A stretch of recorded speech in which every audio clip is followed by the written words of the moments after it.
హైదరాబాద్ మహానగరంలో మందకృష్ణ మాదిగ తలపెట్టిన లక్ష డప్పులు వేల గొంతుల మహాప్రదర్శనకు బీసీలు కవులు కళాకారులు తరలిరావాలని బీసీ నేత దరువు అంజన్న పిలుపునిచ్చారు. బీసీ కవులు కళాకారులు ఐక్యవేదిక యాత్ర వికారాబాద్ జిల్లా కొడంగల్ అంబేద్కర్ కూడలికి చేరుకుంది.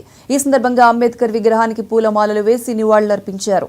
అనంతరం బీసీ నేత తెలంగాణ ఉద్యమకారుడు దరువు అంజన్న కవి మోహన బైరాగి మాట్లాడుతూ ఏబీసీడీ వర్గీకరణ ప్రజాస్వామిక డిమాండ్ అని పేర్కొన్నారు. దానిని వెంటనే అమలు చేయాలని ప్రభుత్వాన్ని కోరారు. ఈ కార్యక్రమంలో బీసీ సేన అధ్యక్షులు డాక్టర్ కన్నోజు వెంకటేశ్వర్లు, మల్లేశం యాదవ్, గోవర్ధనాచారి, అంబేద్కర్ యువజన సంఘం తాలూకా అధ్యక్షుడు రమేష్ బాబు పాల్గొన్నారు.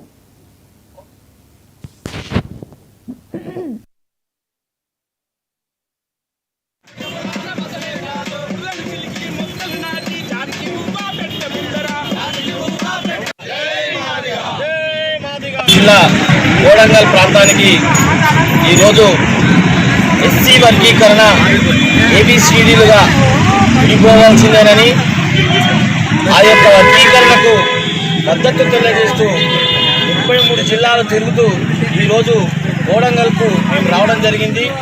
బీసీ కవులు కళాకారులు రచయితల ఐక్యవేదిక సంఘీభావ యాత్ర చేపట్టాము.